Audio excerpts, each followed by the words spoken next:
Guys, for today's video, meron po tayong isang lending app na pag-uusapan. Bakit? Dahil nag-o-offer po siya ng 0% interest sa loob ng 7 days. Parang ito yung na pag-usapan na natin yung MoneyCat ba yun? Na ganun din, may 0%.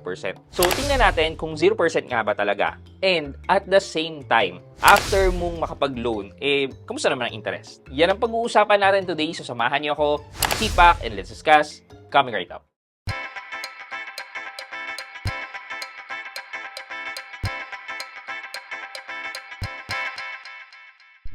Hi guys, this is Pat and you're in Pat Quintos Review TV. So if you're new here in my channel, I do reviews about personal finance na meron na experience or meron na akong knowledge na ginawan ko na yan ng videos and playlists na makita nyo dito sa taas. At kung bago ka dito sa channel ko, you may want to consider subscribing to my channel.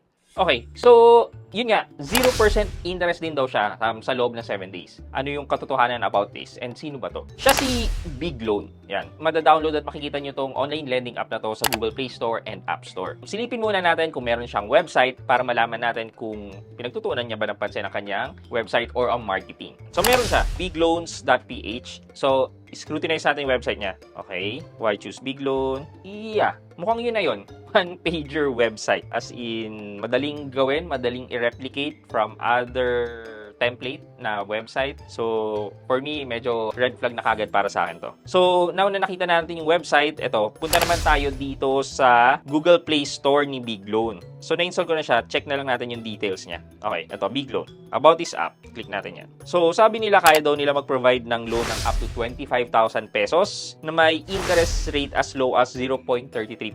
So, ano kaya itong 0.33 na to? Per day? Per day kaya to? Convenient loan app, online, blah, blah, blah. Tapos, may SEC registration number sila, which is yan. And, i-check natin siya sa SEC website. Fingertip Lending Corporation under Big Loan and registered siya noong October 14, 2021 pa. So, medyo matagal-tagal na rin naman pala. Ang gusto kong malaman dito yung APR nila, kung ano yung nakalagay. Ito na. Nakita ko na. So, ang naka-advertise dito, ang maximum APR daw nila ay 36%. Ang minimum period nila ay 90 days and a maximum period of 180 days. May nakalagay dito, example daw nila, ang interest rate for using the loan in the first 15 days, interest-free period is 0% per annum. And for the next 165 days, a floating interest rate is applied from 0% to 36%. Parang di po ako naniniwala dito. Kailangan po natin tandaan, ito, first 15 days daw, interest-free period. And the next 165 days ay may additional na 0 to 36% per annum. So, na-download ko na po siya and na-install ko po. However, again and again, hindi ko po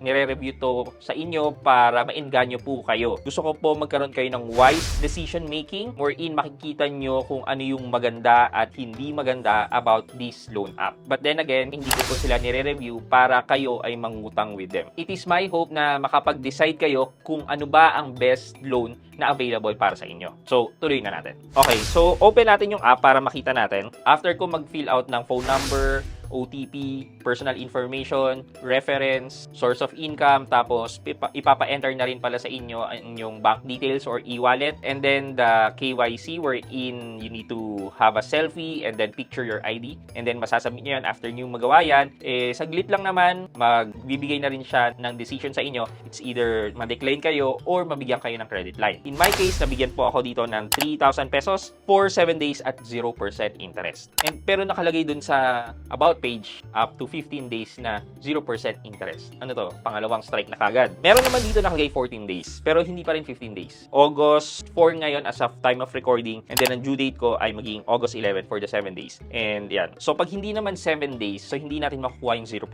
And clinic ko dito ay 14 days, magkakaroon na po ako ng interest na babayaran. And then ang full repayment ko with the interest is 3,672. Meaning merong interest charges na 672 pesos. And if we calculate that 672 pesos, 3,672 minus 3,672 pesos na interest, i-divide natin yan by 3,000, lalabas na 22.4% ang interest niya. 14 days so divide natin by 14, lalabas na 1.6% per day. Okay, i-multiply natin to by 365, lalabas na 584% ang APR po nila without accounting any additional fees pa po. Purely interest lang po to. So, ang taas po. Nasaan po yung sinasabi niyang up to 36%? So, balik po tayo. Kunin po natin yung monthly na interest rate po niya. I-divide lang po natin to by 12. Lalabas po na 48.67% ang monthly interest rate. Kasi yung monthly po na interest rate katumbas ng APR ng ibang mga lending app. Katulad ng Bilis, yan. Ang APR po ay around 48 to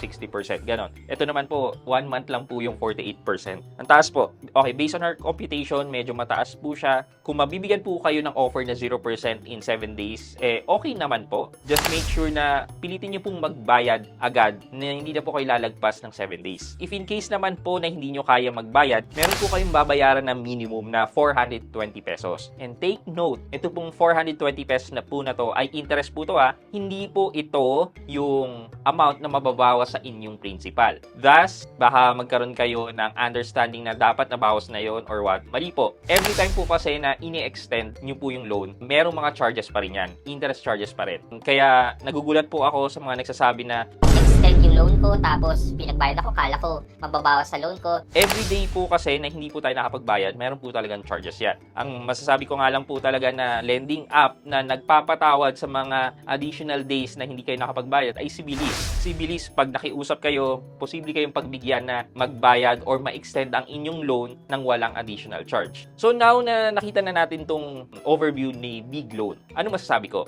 Well, nag-research ako over the internet and I found this out. Sabi dito, Digido to Big Loan app. Is this even real? Change name na ang Digido to Big Loan? Does this mean ba na all records mo to Digido, especially if may overdue ka pa? Please give me insight, please. Features are same na same. So, meron dito nagsabi na, ito, yes, Digido, nag-iba ng name kasi revoke sila.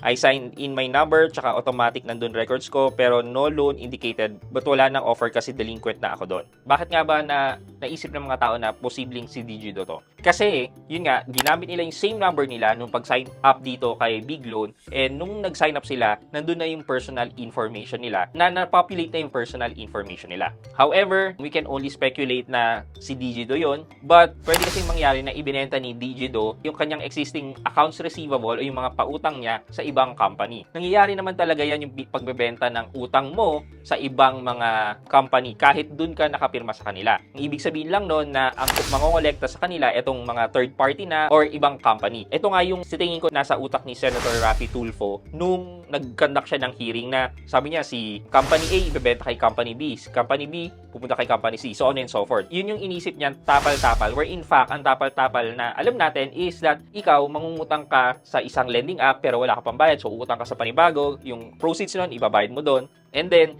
pag June na to, mangungutang ka ulit sa iba, itatapal mo doon. So, yun yung tapal-tapal system na alam natin. For me, hindi ko masasabi na si Digido rin talaga tong si Big Loan. Kasi, kailan ba na-revoke tong si Digido? This year naman. Pero, etong Big Loan na to had already applied kay SEC since October pa 2021. And if you check the date kung kailan in-upload tong Big Loan sa Google Play Store, December 2024. Kung nagpalit ng pangalan si Digido, paano nila na-foresee yun? Pwede rin mangyari na si Digido and si etong may-ari ng Big Loan mga sister company. Posible din yon. Pero for us, we cannot really know as of this time. Okay, for our question of the day, ano sa tingin nyo nangyari dito? Binenta ba ni Digido yung mga accounts receivable niya, yung mga pinautang niya dito kay Big Loan? Or totally nagpalit lang ng pangalan si Digido to Big Loan? Ano sa tingin nyo? Let me know sa comment section sa baba at may chance po kayo manalo ng 1,000 pesos sa ating weekly Gcash giveaway. And also sa cellphone giveaway, last na po to for the month of August. Yun lamang po, but before we end this video, mag-shoutout po muna tayo at shoutout kay Josie Borja at Shuru125. Ang sabi po niya, silent viewer, Sir Pat. I'm always learning po sa mga upload videos mo. I'll keep on watching lalo na pag notif na yung channel nyo. Kay Miss Josie Borja, ayan, shoutout po sa inyo. Thank you so much po sa patuloy na panonood at pagsuporta sa aking mga videos and ang aking channel. Thank you so much. I hope you like this video. Leave a thumbs up, and if not, wala namang problema dyan, but continue to support me by subscribing to my channel by clicking the subscribe button and also the bell button sa tabi ng subscribe para makareceive ka ng latest notification sa lahat ng upload ko. Again guys, this is Pat Quinto and you're in Pat Quinto's Review TV. Bye-bye!